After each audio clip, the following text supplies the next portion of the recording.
tuacha tufanye section ya mwisho kabisa.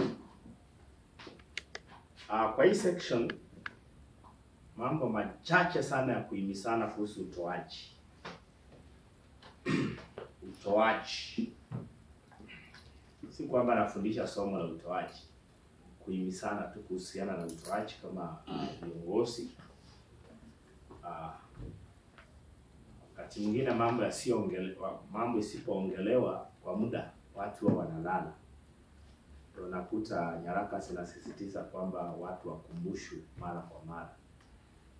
So hii section nataka tuangalie kidogo kuhusu mambo ya utoaji.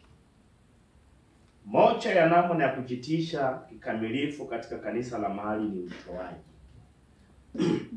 Moja ya namna ya kujitisha kikamilifu katika kanisa la mahali ni utoaji. Moja ya namna ya kujitisha kikamilifu katika kanisa la mahali ni utoaji. Ni utoaji. Hiyo ni moja ya namna, mojawapo yani. Ni mojawapo ya namna ya kujitisha katika kanisa la mahali. Katika kutoa. Kuna kutoa ambako ni kutoa pale mazingira yanaporuhusu, na kuna kutoa ambapo ni utamaduni. Kuna kutoa ambako ni kutoa pale mazingira yanapokuwa yanaruhusu, na kuna kutoa ambapo ni utamaduni. Kuna kutoa ambapo mazingira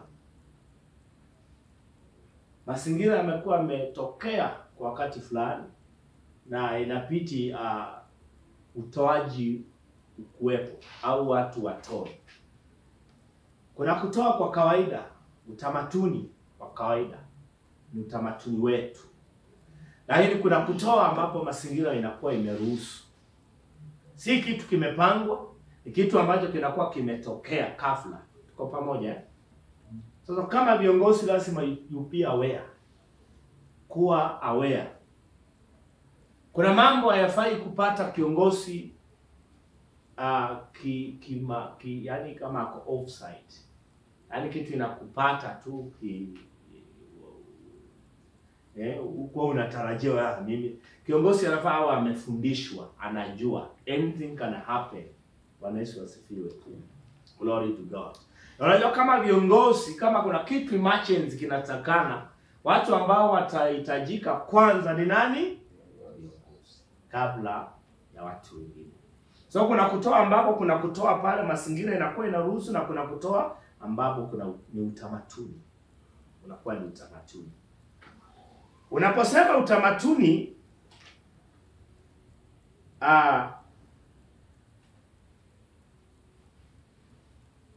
unamaanisha ni jambo ambalo ni sehemu ya watu.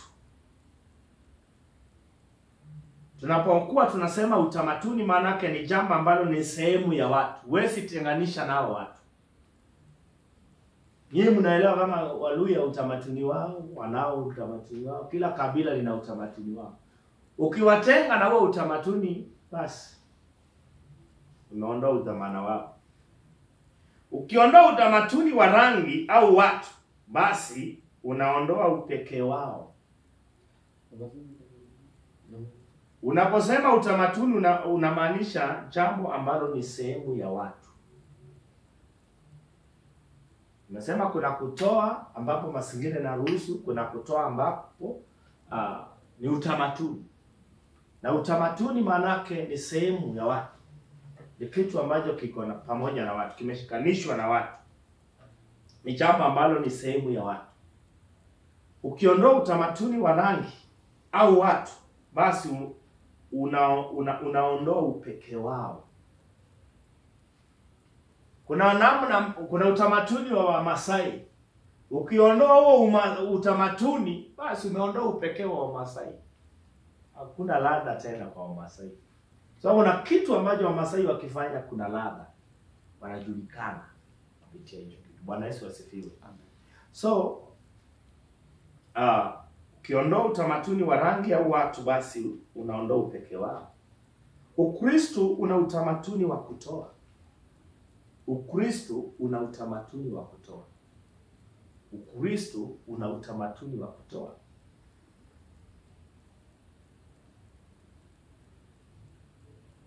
Ukristo una utamaduni wa kutoa. Kutoa ni kuheshimu na kuelezea imani kwa Mungu. Kutoa ni kuheshimu na kuelezea imani kwa Mungu. Kutoa ni kuheshimu na kuelezea imani kwa Mungu. Kutoa ni kuheshimu na kuelezea imani kwa Mungu. Unapotoa ni kumheshimu Mungu.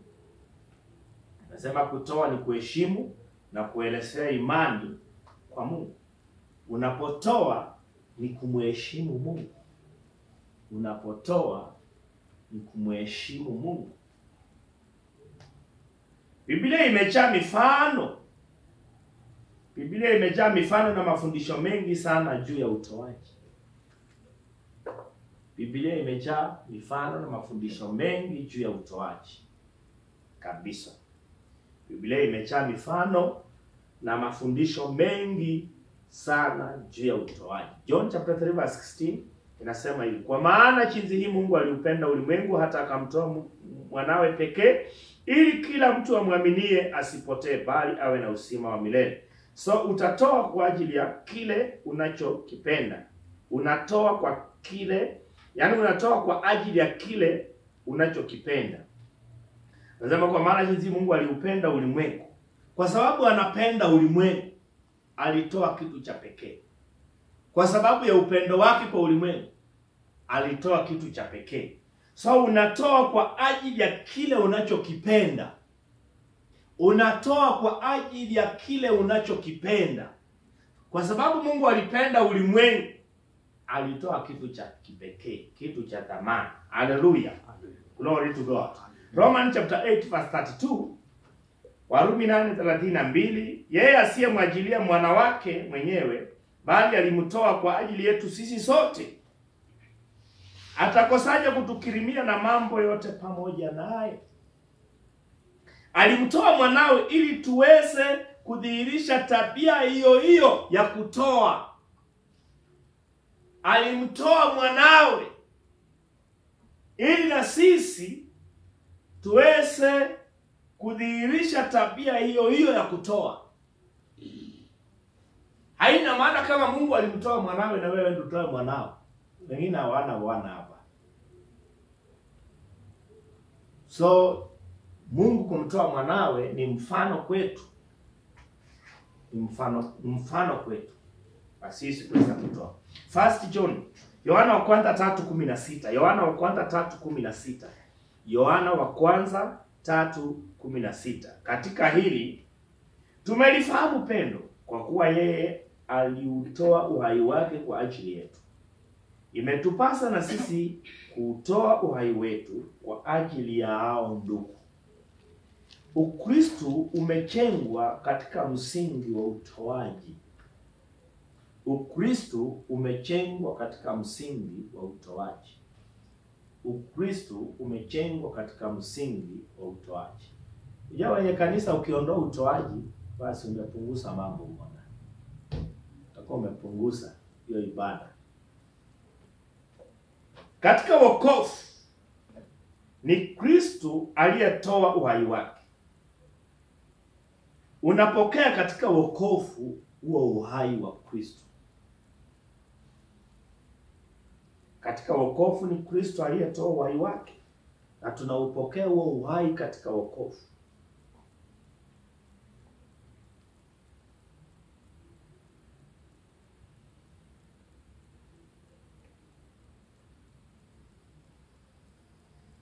Katika wokovu ni Kristo aliyetoa uhai wake. So unapokea unapokea uhai wa Kristo katika wokovu. Lakini kwa kuwa sasa umeokolewa, kama tendo la utumishi wako kwa ndugu, kwa kanisa, unatoa uhai wako. Lakini kwa kuwa sasa umeokolewa, kama tendo la utumishi wako kwa ndugu, kwa kanisa, unatoa uhai wako.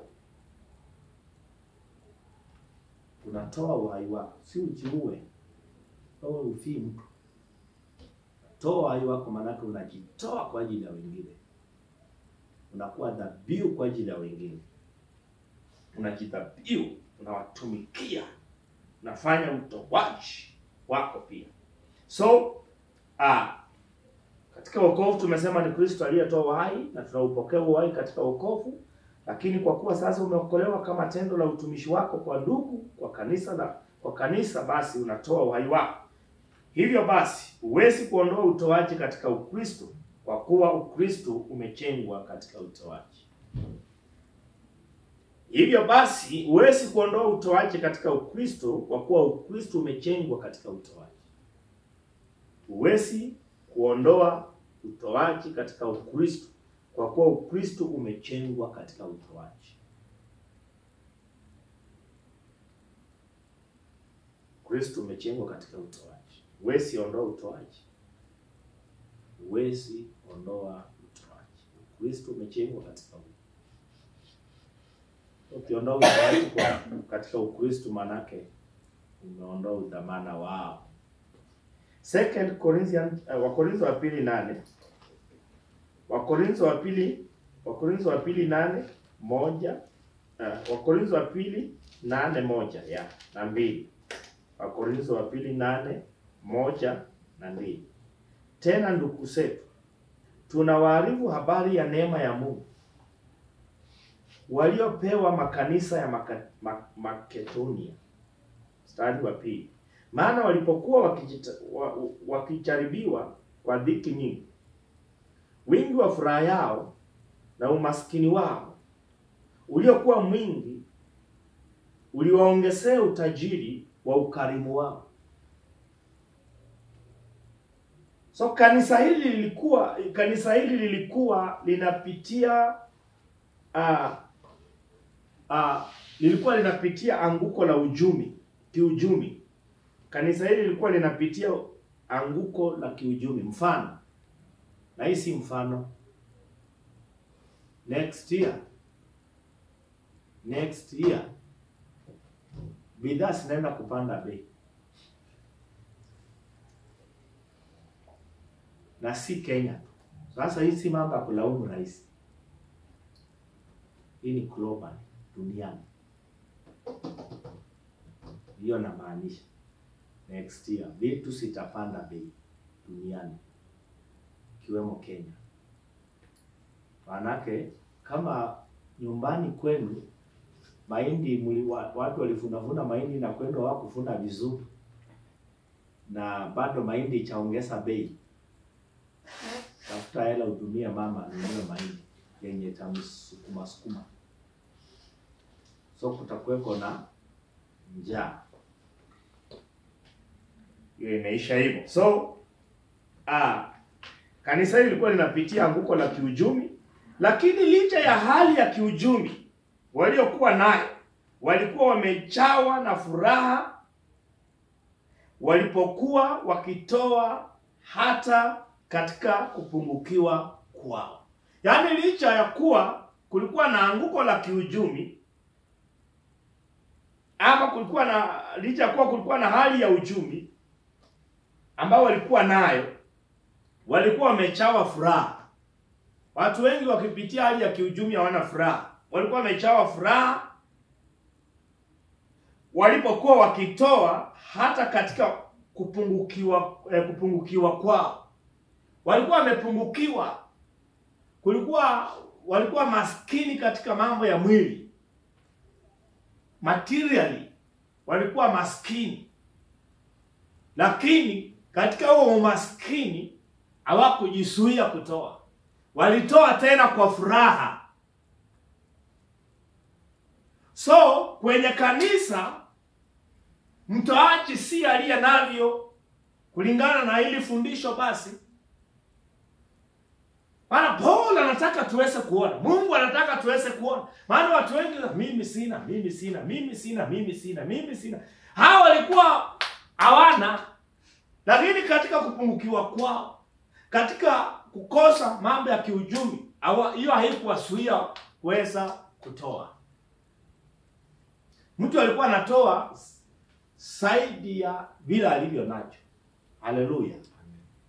Manake hata angeenda akauza kitu akaleta hela. Haleluya. Pia unaona waliitwa matajiri si kwa sababu walikuwa navyo. Yeah. Lakini kwa sababu walikuwa wanatoa. Walikuwa nazo. So, waliona ni utajiri kutoa. Yeah. Sio utajiri kumiliki. So, Paulo anasema kwamba kanisa hili lilidhihirisha neema ya Mungu kwa kutoa hata wakati hawakuwa na vya kutosha. Paulo anasema kwamba kanisa hili lilidhihirisha neema ya Mungu. Kumbe katika kutoa unakuwa unadhihirisha neema ya Mungu. Kanisa hili lilidhihirisha neema ya Mungu kwa kutoa hata wakati hawakuwa na vya kutosha. Ndio watu wengi wanataka ndio atoe awe anaweza kuwa change itabaki mzuri. Lakini hawa walitoa, walidhihirisha neema ya Mungu. Walidhihirisha neema ya Mungu kwa kutoa hata wakati hawakuwa na vya kutosha. So si lazima uwe na vya kutosha ndio uwe mtoaji. Mtu mtoaji si kwa sababu anavyo. Wakutoa ni wakutoa. Na wengine wanangojea mpaka wakati watasikia mfuko imejaa. Paulo anasema ukitendea kazi neema ya Mungu utatoa bila kujali hali ya kifedha. Kulingana na Paulo. Paulo anatufundisha kwamba ukitendea kazi neema ya Mungu utatoa bila kujali hali ya kifedha. Ukitendea kazi neema ya Mungu utatoa bila kujali hali ya kifedha. So, kiongozi akijifunza vizuri anaweza akawa mstari wa mbele katika utoaji. Ukitendea kazi neema ya Mungu utatoa bila kujali hali yako ya kifedha.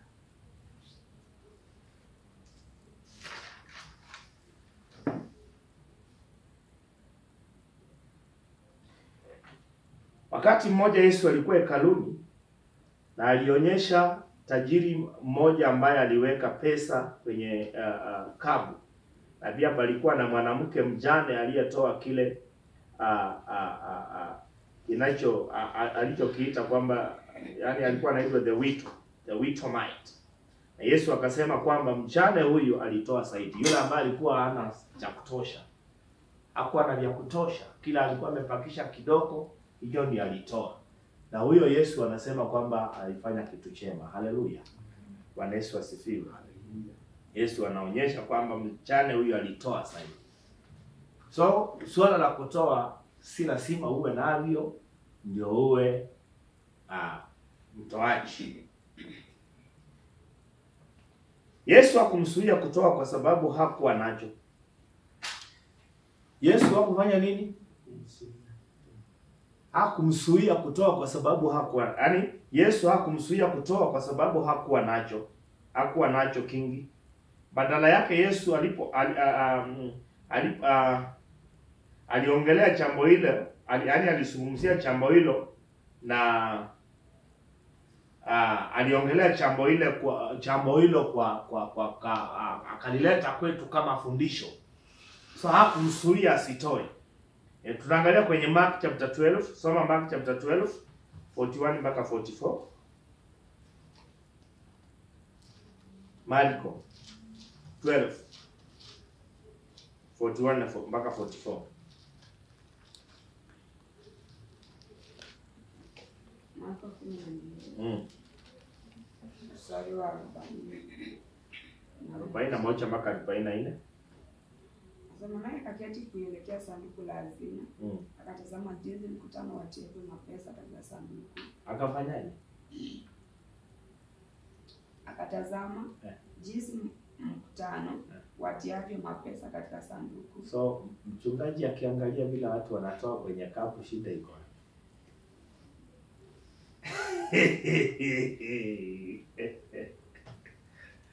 Ya vitu zingine ni biblical lakini vimejificha. Mchungaji anaweza kuja hapa akasimama. Kuna mnatoa tu. Fungua bahasha. Kaangalia bahasha. Hebu leta hii hapa ni kidogo nichunguze kidogo. Alikuwa anaangalia kabisa. Yesu aliangalia kutaka kujua wanatia nini huko ndani. Mchungaji mmoja sikia alisema kuna mtu kwa church yake alitoa sadaka. Akaenda akamuuliza kutoa sadaka ngapi. So huyo mtu akamwambia wewe ufungu unatoa sadaka ya kiongozi. Mimi nakujua. Yes. Wewe unatoa sadaka ya kiongozi. Wow. Na tunaona mambo mengine yanakaa somehow funny lakini reality kabisa. Ukweli kabisa. Unajua watu wanapokuwa wanatoa sadaka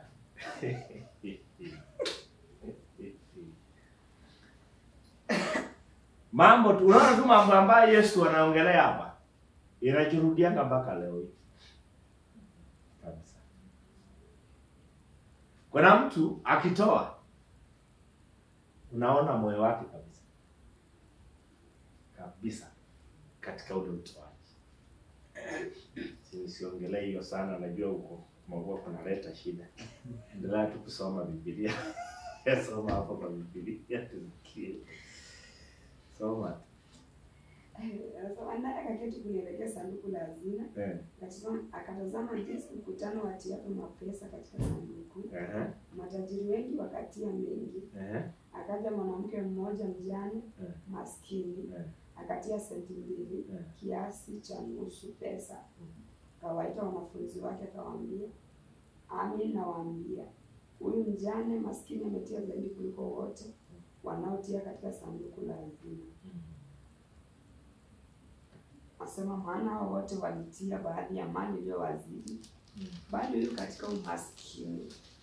Katika umaskini wake ametia vyote alivyokuwa navyo. Ndio riziki yake yote pia. So mwanamke huyu anaonyesha moyo wa utoaji. So inaonyesha kwamba hao maskini wangekuwa hawana vya kutosha. So ni wale ambao pia wanaangalianga kama anaona change, kuna mfuko iko nzito, sawa. Kama amepungukiwa anasema leo hamna haja kutoa, kuna kakitu leo. So na 2 Corinthians chapter 8 verse 3. 2 Corinthians chapter 8 verse 3. Korintho wa pili 8:3. Yohana mstari wa 3. Maana nawashuhudia kwamba kwa uwezo wao na zaidi ya uwezo wao, kama huyo mwanamke kwa hiari yao wenyewe walitoa vitu vyao. Wani kama ili si ninarejea tu huyo mama kabisa, ninarejea yule mama kabisa.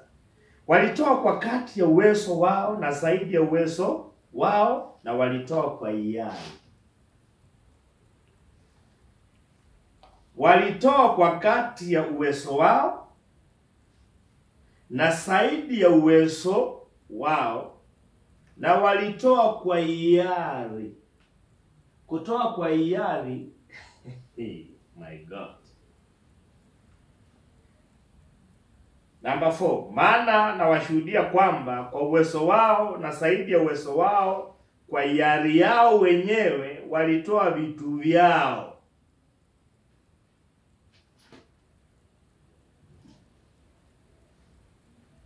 Na kwa hiari si kwamba walitoa bila maelekezo, tafadhali. Ya hapa mtu anaweza sema hivi, acha nikwambie kitu. Kanisani tutakufundisha tu mambo ya matoleo. Haina maana kwamba ati kanisani unakaa chini hivi nasema naweza toa vile najisikia. Kwenye kutoa kuna maelekezo namna ya kutoa ambayo yanahitaji kuzingatiwa. Haleluya. Si swala la kusema kama hebu nikuuliza, kama kuna mambo mengine unafuatiliwa, unapewa maongozi. Kwenye matoleo uliachiliwa uchiongoze. Kwa sababu unajua kutoa ni kwa hiari. Si kwa hiari kwamba unaenda unakaa kuna maelekezo namna ya kutoa. Unajua kila mtu anaweza toa kila anafikiria tu ndani ya moyo wake. Kwa nini Yesu angalia kwenye kapu kama kila kutoa kuna hiari? Yaani kama kutoa kwa hiari ni kutoa vile unajisikia. Kwa nini aliangalia kwenye kapu? Si ndio mazi? Hakuangalia kwenye kapu kwa sababu kutoa si kwa hiari ya mtu. Mbona aseme huyo ametoa vizuri kuliko? Yes, kwa nini aseme haya matamshi wakati ambapo kutoa ni kwa hiari yako mwenyewe? Si anafaa kuaje wewe utoa vile unavyopenda? Hata ukitoa sumuni. Ndio sababu watu wanatumia hili neno hiari. Mtu anatoa kitu, yaani ukimwangalia mwenyewe na kila ametoa watoshani, alafu anasema afadhali kutoa kidogo ambacho umetoa kwa hiari, yaani umesikia uko comfortable.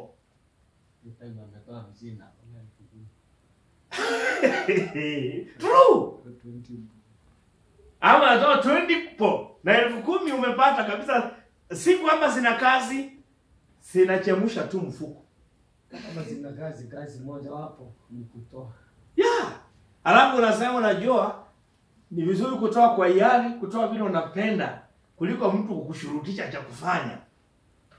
Afadhali una 10,000 na utoe 20 yako ambayo unasikia moyo wako umeridhika. Bila kuumia. Hiyo moja ijaridhika. Hii haikai kabisa. Maana na washuhudia kwamba kwa uwezo wao na zaidi ya uwezo wao kwa hiari yao wenyewe walitoa vitu vyote. Muktadha wa andiko hili ni kwamba kanisa la Yerusalemu lilikuwa na mahitaji, hata wakawa wanakusanya msaada kutoka katika makanisa yote ya Asia ili kusaidia kanisa la Yerusalemu. Kwenye muktadha wa kwenye tumesoma ni kwamba kanisa la Yerusalemu lilikuwa na mahitaji sana. Kulikuwa na mahitaji, kulikuwa na uhitaji mkubwa. Wakawa wanakusanya msaada kutoka katika makanisa yote ya Asia ili kusaidia kanisa la Yerusalemu. Ni kama mother church, tuseme mother church. Lina uhitaji mkubwa. Makanisa mengine kunatolewa maelekezo. Paulo walitoa maelekezo, mitume walitoa maelekezo nini cha kufanya. Utasikia Paulo anasema kwamba kila wiki mtu ana make sure anakusanya kitu mulete pamoja. Kulikuwa na maelekezo kwa makanisa mengine yaliyokuwa Asia. Kulikuwa na maelekezo. Kwenye utoaji kunakuwa na maelekezo pia. Kwenye utoaji pia kunakuwa unaelekezwa nini cha kufanya.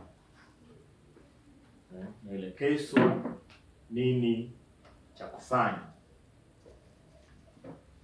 Walitoa ili kulisaidia kanisa ambalo lilikuwa Yerusalemu. Hivyo basi muktadha hapa ni kufikia mahitaji ya kanisa. Kufikia mahitaji ya kanisa. Kuna kutoa kwa ajili ya kufikia mahitaji ya kanisa.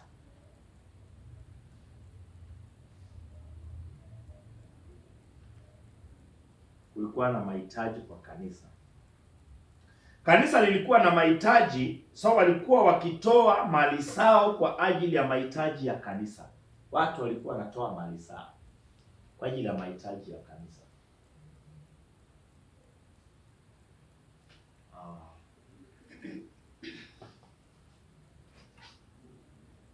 Kanisa lilikuwa na mahitaji, walikuwa wanatoa mali zao kwa ajili ya mahitaji ya kanisa. Na mnakumbuka makanisa watu wanauza hata viwanja, mtu anauza nyumba, wanaleta hela kwa ajili ya kufulfill.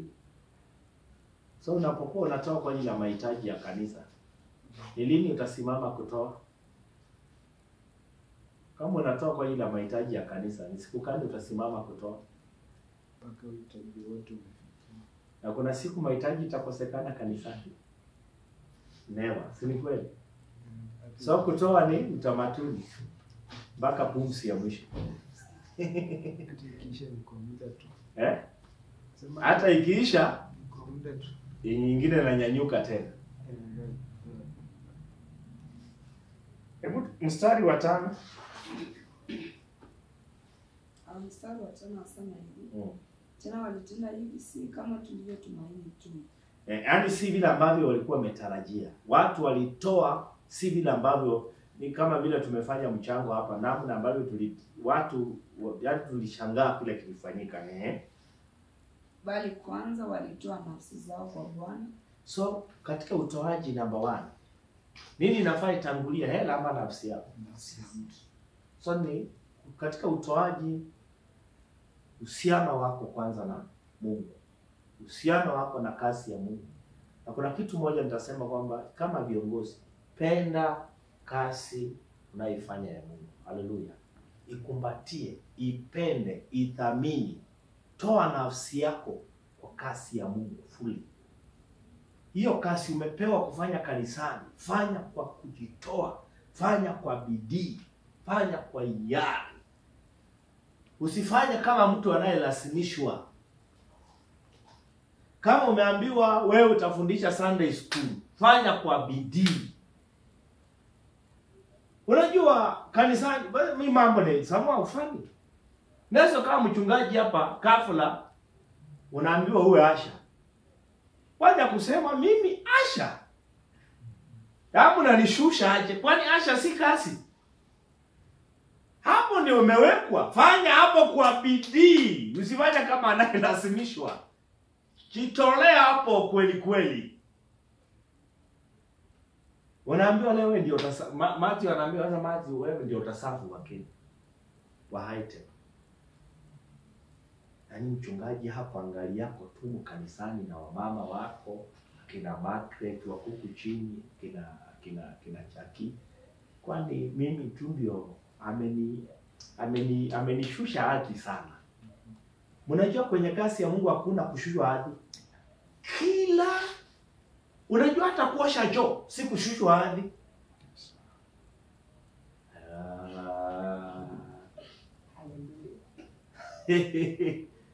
Ukiambiwa wewe leo ndio utaenda jikoni, hujashushwa hadhi.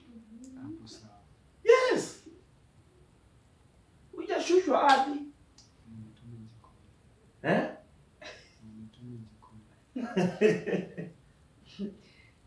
Ukiambiwa wewe ndio utachukua video, my friend, unabaki fanya hiyo kazi kwa bidii. Unajua ukiambiwa uoshe nini uchukue video, make sure unachukua vizuri, una capture vizuri. Capture vizuri kabisa, kila kitu unachukua vizuri. Yaani ifanye kwa bidii. Kama ni kuosha choo yaani osha hiyo choo iwe safi. Wacha kuosha ukisema kwamba ujue si lazima ngare sana kwa sababu watachafua tu. No. Hata unaenda kutumia mfuko wako unanunua fimbo. Unaleta. Unaosha. Hata unaweza nunua inaitwa hiyo nini ya kuspray. Fresh na hiyo. Una spray na hela yako mwenyewe mfukoni. Mtu akiingia kuna nukia vizuri. Atakuangalia huko.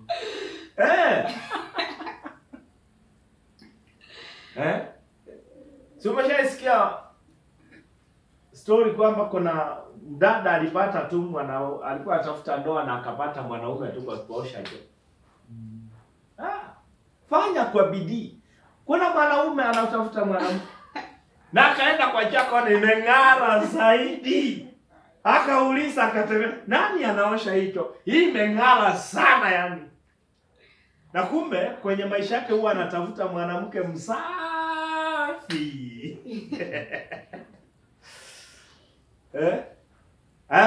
Huyu ndio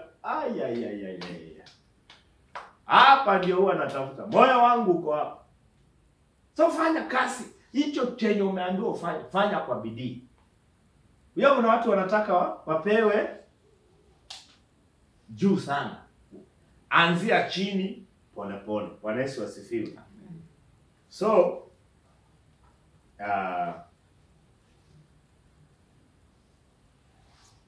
tena walitenda hili si kwa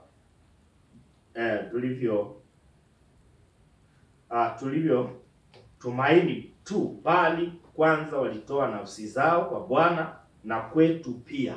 Walitoa kwa Bwana na kwao kwa viongozi pia, kwa mapenzi ya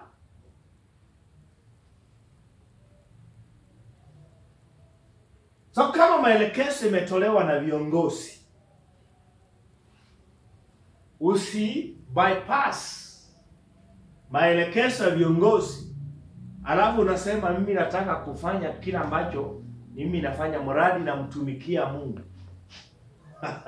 Ati unaruka viongozi, unaondoa hapa viongozi alafu unaweka Mungu hapo. Hakuendangu hivyo. Bwana Yesu asifiwe. So Paul anamaanisha kwa kanisa, manake walitoa maelekezo namna ya kutoa. So hao watu walionyesha heshima kwa Mungu.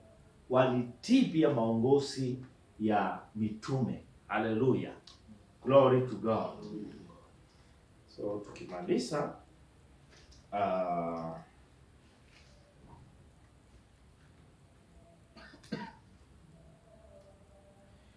andika kwamba msingi wa utoaji kwanza kabisa ni wakfu. Kujiweka wakfu kwa kasi. Yaani unajiweka wakfu. Msingi wa utoaji kwanza ni wakfu. Yaani ni sawa na kutengwa kwa ajili ya unakuwa umejitoa, umejidhabihu kwanza, umejiweka maalum kwa kumsafu, kutumikia Mungu kwa heshima, kwa bidii. So, namna ambavyo mtu ambaye amejiweka wakfu, manake kila ambacho nitafanya kinafaa kiwe tofauti na kila mwingine amefanya. Bwana Yesu asifiwe. Glory to God. Wakati ambapo haujaweka wakfu kwa Mungu na utumishi kwa Mungu, kutoa inakuwa mzigo. Wakati ambapo haujajiweka wakfu, wakati ambapo haujajiweka wakfu kwa Mungu na utumishi kwa Mungu, kutoa inakuwa mzigo. Wakati ambapo haujajiweka wakfu kwa Mungu na utumishi kwa Mungu, kutoa inakuwa mzigo. Ya mtu ambaye amejidhabihu, amejitoa fully, ameipenda kazi ya Mungu, kutoa kwake, bali kama unachokipenda utakitolea dhabihu, utakitolea. Si ndio mazi? Ndio Yesu amependa ulimwengu alitoa.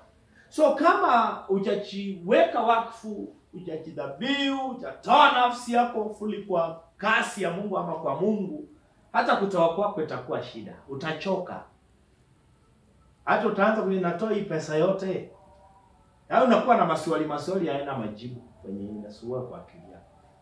Unaangalia hela unasema hela ni mingi sana bana. Hela ni mingi, siwezi toa. Lakini kitu unachokipenda, kitu ambacho umekidhamini, kitu ambacho umekitolea, linapofika suala la kutoa hutaona uzito. Bwana Yesu asifiwe. Kujiweka wakfu kuna maanisha kujitoa kwa Yesu. Kujitoa, unajitoa, unajidhabihu. Kujiweka wakfu ni sawa na vile ambavyo kunanyesha, lakini unasema mimi naenda mkesha. Kujiweka wakfu ni wakati ambapo mazingira hairuhusu, na sasa hiyo ndio unapewa wajibu ufanye. Yaani ni Jumapili kesho, alafu mchungaji amekundua kanisa alichaoshwa, alafu anakuambia saa 1 jioni kwamba nenda kaoshe kanisa. Nenda kaoshe kanisa. Ai! Ila itakaje? Ni kama vile tumekuja hapa leo, tukiingia hapa nikaambia maji hii pulpit imejaa fumbi nyingi huku chini. Kulikuwa umejaa fumbi huku mpaka kila mahali. Nikamwambia nitakanyaka na soksi zangu hapa chini. Na hii fumbi vile iko mingi hivi, sitachafuka kweli kweli. Ndio nitakupea mama kasi kubwa. Sasa nikamwambia kama anaweza at least kupangusa, nitarajia tu kama anaweza pangusa tu mahali padogo, lakini akafanya kote. Tuko pamoja. Na hata hapo mchungaji amekuja, mvua imenyesha, viatu imejaa matope, alafu anakuta maji ni tupangusie hivi viatu. Ya hata kujua maji iko wapi. Sasa utamuuliza, unajua hata maji unatafuta maji. Unajua kitu unachokipenda. Mimi nilikuwa nina rafiki wangu, nina rafiki mtumishi alikuwa alikuja Kangemi. So siku moja mvua ikawa imenyesha sana. Na mimi nilikuwa napenda kuhubiri kwake sana. So nilimthamini, nilimpenda. So akawa amekuja Kangemi. Mara kicha Nairobi alikuwa anakuja kutembelea kanisa. So alipokuja viatu zikawa hiyo Sodom ilikuwa na matope mengi sana. Matope mingi. So viatu zimejaa matope. Na obviously alikuwa atapewa nafasi ya kuhubiri. So alipokuja kamuona, nikatoka nje nikaenda kumchukua. So nilienda kwa jirani kuona dada moja kwa kanisa, alikuwa anaishi karibu na church hapo tu. Nikaenda nikaomba maji kwake. Kaambia mtumishi, akachukua viatu zake, akachukua mkuu akaweka hapo juu. Nikapangusa kama mkuu yake bado iko kwenye viatu. Nikapangusa viatu vizuri, katoa matope, mwambia leta mkuu nyingine. Kapangusa viatu zake, viatu zikakuwa mzuri. Sasa tukaenda church. Bwana Yesu asifiwe. Ni kitu unachokidhamini, unakidhabihu, unakitoa wakfu. Bwana Yesu asifiwe. Mtu ambaye amejitoa wakfu kwa Yesu hatalalamika hata siku moja kwamba wacha hii mambo mnaweka hapa kwa mlango watu wapangusa jaji inaleta shida. Yaani hata mtu anakuja anaangalia jina lake anateta. Nimeandikwaje hapa jina langu kivipi? Kupangusa jaji unalalamika. Ukiona watu wanalalamika kupangusa church, maana yake hawajajiweka wakfu kwa Kristo. Bwana Yesu asifiwe. Maana ukijiweka wakfu kwa Kristo, kupangusa church kwa ni picture gani? Niwauliza tu swali. Ukitaka kupangusa hii church yote, maji iko hapa, sabuni iko. Utachukua taka ngapi kupangusa hii church yote?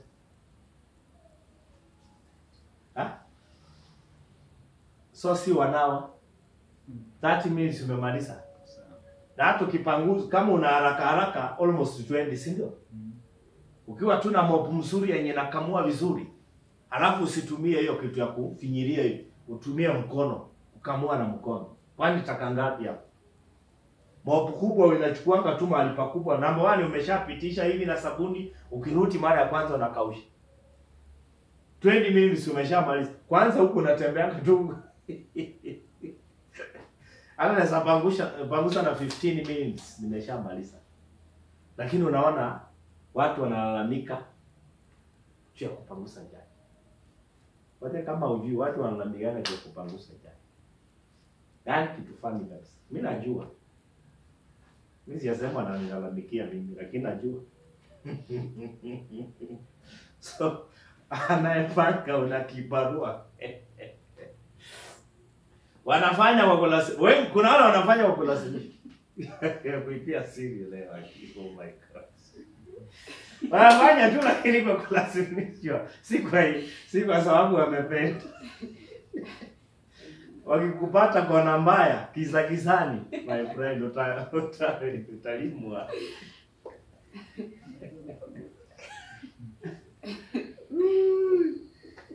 So kabla ya kuwa mtoaji mzuri, lazima uwe umejiweka wakfu kwa nani? Kwa Kristo. Haleluya. Unajitoa. Kujiweka wakfu maana yake ni kujitoa kwa Kristo. Mtu ambaye amejitoa kwa Kristo fully haitamsumbua katika utoaji wake. So utoaji haupaswi kamwe kuwa mzigo kwa muamini. Utoaji haupaswi kamwe kuwa mzigo kwa muamini. Utoaji haupaswi kamwe kuwa mzigo kwa muamini.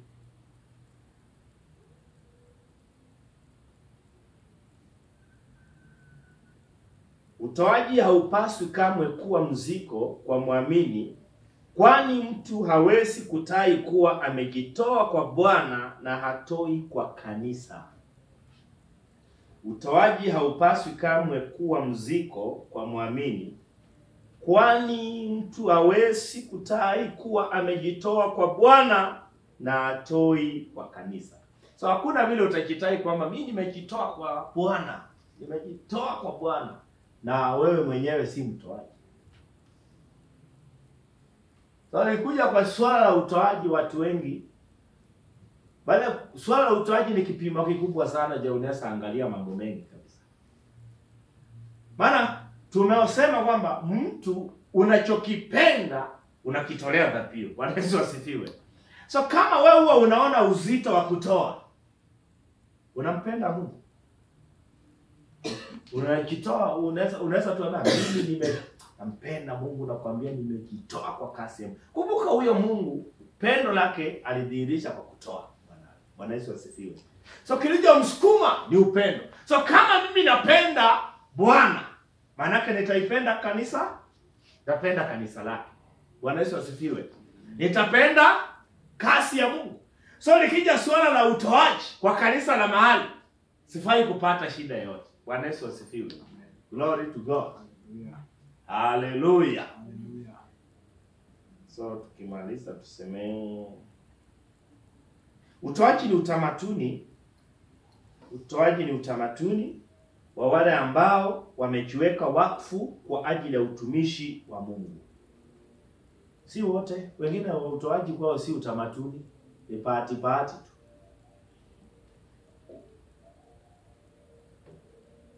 Kutoa ni utamaduni wa wale ambao wamejiweka wakfu kwa ajili ya utumishi wa Mungu. Kutoa ni utamaduni wa wale ambao wamejiweka wakfu kwa ajili ya utumishi wa Mungu. Wakati mwingine maji, unaweza ona mtu kabisa unamwona ana hela, lakini unaona hii account lipa na M-Pesa. Hiyo sadaka unaona anatoa pesa ngapi? 20 bob. Mimi sipiki msa. Record iko. Record iko anaweza kuonyesha, si ndio hii? Kabisa unaona kabisa huyu mtu ana pesa, si kwamba amekosa pesa. Lakini ukiangalia 20 bob. Ametuma. True. Iko niko na record. Kwa hiyo simu tu, hii simu iko inachukua kamera. Hii record iko hapo. Alisahau zero moja, hiyo 200. Unaangalia kabisa unaona hii ni 20 bob kabisa hii. Sasa yani unakaa tu chini unajiuliza kweli kuna watu wasukume aje. Nisikia pia kwa church nyingine. Masaa ya kutoa ikifika, kila mtu anachukua simu na wakienda kuangalia kwa wanapata watu wawili au watu watatu. Imagine. Yaani ukiona, yaani mtu anakimbilia simu anaangalia hivi, anafinya simu, unaona yes. Kumbe watu nilisikia wengine walikuwa wanalalamika kwa vile wana reverse. Mtu anatuma na yes, unajua my friend. Sasa unajua siku moja mtu anasema wangapi wametuma na simu? Wangapi wameshatuma na simu? Wainue mkono. Waambie leta message fulani, leta message. Ndio tu atakutanganya kwambia kumbe nje huyu haikuenda. Ama message imekuja bwana. Ametuma lakini message imekuja bwana. katika utoaji, unajua kuna watu huwa wanatoa lakini ndani ya mioyo yao wanashuhudiwa kwamba wanachokifanya ni wrong. Maana namna, yani kiwango anachotoa si kiwango ambacho anapaswa kufanya nini? Lakini wengi hufanya mioyo yao kuwa migumu kama jiwe. Sema hii sauti. Yeye kifika mambo ya kutoa hii sauti, hapana. Si kutoa ni kwa hiari. Unatoa vile unapenda. Bora moyo wako chaumia, moyo wako umeridhika. Siko kulazimishwa. Yesu alitoa kwa ajili yake, alimaliza. Sasa kama Mungu alitoa na ametupa roho ile ile ndani yetu, so inamaanisha kutoa pia ni asili yetu. Haleluya! Yaani si kitu ambacho tunahitaji kulazimika kufanya, ni kitu ambacho tunafaa kiwe ni utamaduni, ni kawaida yetu, ni upendo, ni maisha katika kutoa. So tulisema kwamba kuna utoaji kwa sababu mazingira ndio imeruhusu. Kuna utoaji ambao ni nini? Tamaduni. Bwana Yesu asifiwe. Haleluya. Rudia nyuma yangu, sema nimejiweka wakfu. Nimejiweka wakfu Kwa Mungu. kwa Mungu Na huduma na huduma ya Mungu. ya Mungu. Kutoa sio mzigo kwangu. Kutoa sio mzigo kwangu. Kutoa ni utamaduni wangu. Kutoa ni utamaduni wangu. Ninatoa Ninatoa ili kukidhi ili kukidhi mahitaji ya kanisa, mahitaji ya kanisa, ya waamini wote na waamini wote, na kuendeleza injili. na kuendeleza injili. Amen. Amen. Tusimame tutamatishe. So kwanza kabisa nikushukuru kwa upendo wako, kushukuru kwa kujitoa kwako,